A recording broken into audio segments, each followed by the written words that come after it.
বন্ধুরা good morning. তো সকাল সকাল ব্লগটা স্টার্ট করেছি। দেখো বাসে থেকে আরাধ্যাকে নিয়ে স্কুল যাচ্ছি, বাসে অপেক্ষা করছি, বাস ছাড়বে এখন। আর আজকে ট্র্যাজেডি হয়ে গেছে, সকালবেলায় আরাধ্যার জন্য কোনো দোকান খোলা পাইনি, আমি টিফিন নিতে পারিনি। আরাধ্যার বেচারা বললো মা আমি বাড়ি এসেই খাবো, সকাল থেকেও সেরকম কিছু খেয়ে যায়নি ছেলেটা আমার। তো দেখো আরাধ্যাকে দিয়ে আমি কিন্তু আবার ফিরেও চলে আসছি ওই বাসে। আর বাস এখন পুরো ফাঁকা, শুধু আমিই আছি বাসে আর কাকুরা আছে। তো বাড়ি ফিরে একবার স্নান করে নিয়েছি, সকালে কিন্তু স্নান পুজো সব করেছি, আবার মাথায় স্নান করেছি। আজকে বাড়িতে আমাদের অমাবস্যায় একটা পুজো আছে, তো প্রতি বছর আষাঢ় মাসে হয়, তো মাকে একটু পুজোর কাজে সাহায্য করে কিছুটা দিচ্ছি। কাজ সেরে আমি চলে এসেছি রান্না। ভাত কিন্তু আমার ফুটে গেছে, ডালটা বসিয়ে দিই কারণ বাবুকে আবার আনতে যেতে হবে, একটু তাড়া আছে আমার। তো চলো ডালটা বসিয়ে দিয়ে, যে ডাল ধুয়ে নিয়ে চলে এসেছি, প্রেশার কুকারটাই চটপট বসে।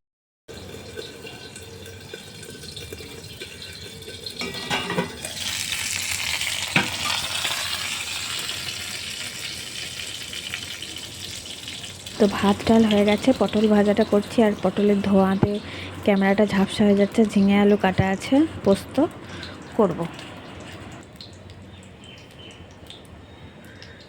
রান্নাবান্না সব ডান, পরিষ্কার পরিচ্ছন্ন করে ফেলেছি। সেকেন্ড টাইম আর একবার স্নান করলাম, যেহেতু পুজোর এখানে থাকবো।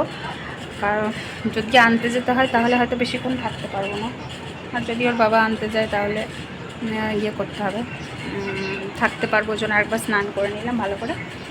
আর রান্না করেছি ভাত ডাল, পটল ভাজা, আমরা চাটনি, আমরা মাখা, আর ঝিঙে আলুর পোস্ত সব করা আছে। শুধু পোস্তটা বেটে দিলেই, একবার ফুটিয়ে নিলেই হবে। তো এখন বাজে 9টা, আমার সব ডান, স্নান টান সব ডান। 9:13 বেজে গেছে। তো চলো দেখি দাদু কখন আসে, পুজো কখন বসে। এখন আমি পার্কে চলে গেছিলাম দাদুর সাথে, ঘরটা ভরতে দাদু গেছিলো, আর ও গেল সাবমার্শালটা চালিয়ে দেবে বলে। আর পার্কটা ভীষণ নোংরা হয়ে আছে, বৃষ্টির জলও পড়েছে, চারিদিকে পাতা, ভালোও লাগছিল না একটু। এত সুন্দর পার্কটা, ভীষণ প্রচুর গাছপালা হয়ে গেছে, খুব ভয়ও লাগছিল। আর তাড়াতাড়ি করে সাবমার্শাল চালিয়ে দাদু ঘরটা ভরে নিল। পুকুরে তো একটুও জল নেই, মানে নামা যাবে না সেরকম সিচুয়েশন নেই। আর দেখো বাড়ির পুজোটা আমি একটু দেখিয়েছি, এখানে ধুনো নিয়ে আমি বসেছিলাম, ধুনোর দায়িত্বে ছিলাম। আর ওদিকে মারা ওখানটায় বসে পুজো কমপ্লিট হচ্ছিলো, আর ও গেছিলো আরাধ্যাকে আনতে, তাই আমাকে আর যেতে হয়নি। তো তারপরে দেখো ছাদে চলে এসেছি, প্রসাদ টোসাদ খেয়ে। রান্নাবান্না তো কমপ্লিট হয়ে গেছিলো, তো আরাধ্যার স্কুলের জামা কাপড়গুলো কেচে সব মিলে দিলাম। স্কুল হয়ে গেছে এখন, তো সেই আবার সোমবার স্কুল, কেচে সব মিলে দিলাম, বেকার পড়ে থাকবে, কালকের জন্য ভালো লাগে না। যা পড়েছিলাম সব কেচে মিলে দিলাম। আর দেখো নিচে চলে আসছি, কাঁচা হয়ে গেছে। এসে কিন্তু অনেক কাজ আছে, কি কাজ, রান্না করে কিন্তু সব বাসন টাসন মেজে আমি চান করেছিলাম, কিন্তু আবার তারপর আমাকে রান্না করতে হয়েছে, কারণ ওরা বললো আমাদের জন্য একটু চাউমিন করে দাও, ওর বাবাই আরও আরাধ্যা। তো দেখো সেই বাসনগুলো থেকে গেছে, তো এখন ছাদে থেকে এসে সেই বাসনগুলো মেজে নিচ্ছি, ভাবলাম পরে মাজবো। তারপর বাসন পড়ে থাকলে, কোনো কাজ পড়ে থাকলে না আমার ভালো লাগে না বসে থাকতে, তো আগে চট জলদি বাসন কটা মেজে ধুয়ে নিই, আর বারান্দাটা তারপর একবার ঝাঁট দিয়ে নেব, কারণ প্রতিবার বাসন ধোয়ার পরেই বারান্দাটা আবার পরিষ্কার করে দিই। তো চাউমিন তিনজনে মিলে একটু একটু করে খেয়েছিলাম, করলাম যখন, আমিও একটু খেলাম। প্রসাদ সেরকমভাবে ওরা বেশি খায়নি। আর এই যে এই কটাই বাসন হয়েছিল, আবার সে বাসন আমাকে মাজতে হলো। বারবার রান্না করতে খুব বিরক্তি লাগে, তো কি করব, ওদের খিদে পেয়ে গেছে, চাউমিন খেতে মনে হয়েছে, আবার চাউমিন করলাম। তো চল তারপরে দেখা তলে বসে একটু রেস্ট নিচ্ছিলাম, তো আবার জলটা ভরে নিয়ে আসি গা। 12টা বাজতে চলো, জল চলে এসছে। তো আজ আর তোমাদের জল ভরা দেখাচ্ছি না, কাল দেখিয়েছিলাম, তোমরা তো দেখেছো। তো চলো জল কটা ভরে নিয়ে, বৃষ্টি পড়ছে নাকি দেখছে আবার করে, ছাদে মিলে দিয়ে এলাম। একটু জল ঝরে গেলে তুলে দিলেই হয়, ফ্যানের তলায় দিলেই শুকিয়ে যাবে।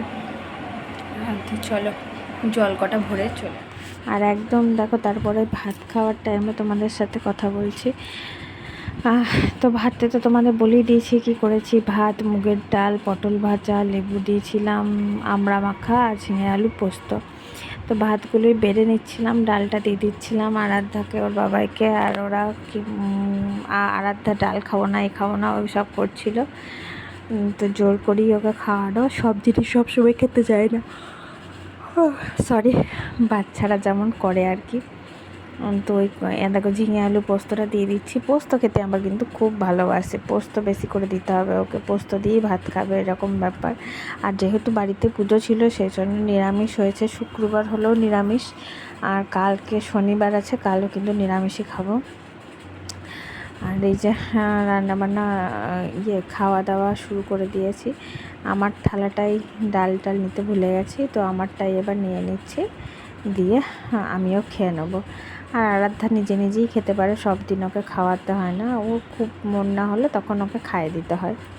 তো যার জন্য আমার সেরকম অসুবিধা হয় না, তিনজনেই একসাথে খাবার নিয়ে নিই।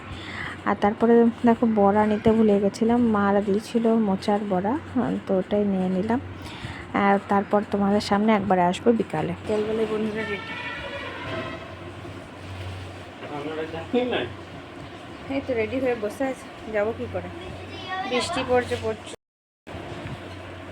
ছাতাটা নিয়ে চলে গিয়েছো? না না, বাবুকে ছাড়া আমি যেতেই পারবো না। বিকালে প্রচুর বৃষ্টি হচ্ছিল, কিন্তু কিছু করার ছিল না, সামান্য একটা কাজের জন্য আমাকে বেরোতে হয়েছিল। আর আরাধ্যা বললো চলো মা যাবো, আর ওকে ছাড়া আমার বেরোতে ভালো লাগে না। দেখো রাস্তাঘাটের অবস্থা, আমাদের বাড়ির এখানটা জলে থই থই করছে। আমি যখন বেরিয়েছি, ছাতা নিয়ে বেরিয়েছি, প্রচুর তখনও বৃষ্টি হচ্ছিল, কিন্তু একটু বৃষ্টিটা যাক আগের থেকে কমেছিল, সেজন্য আমাকে একবার বিশাল মাঠ যেতে হয়েছিল। আমার জাস্ট একটা জিনিসের জন্য আমাকে যেতে হয়েছে, আর সেটা কালকেই কিনতে হতো, যার জন্য আমাকে বেরোতে হয়েছিল, নাহলে পরের দিন গেলেও হতো, কিন্তু না, সেদিনকেই কেনার ছিল।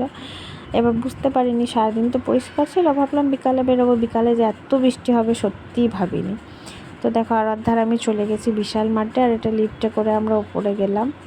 তো জিনিসটা কিনে নিয়ে আবার ব্যাক করেছি খানিকক্ষণের মধ্যেই। তারপরে রাত্রে 7:30টার দিকে চলে গেছিলাম কিন্তু আমার ননদের বাড়ি, যেই ননদটার জন্য কাঁথা করছিলাম, বাচ্চা হবে, তো সামনের সপ্তাহে হয়তো ডেট দেবে, তার সাথে একবার দেখা করতে গেছিলাম।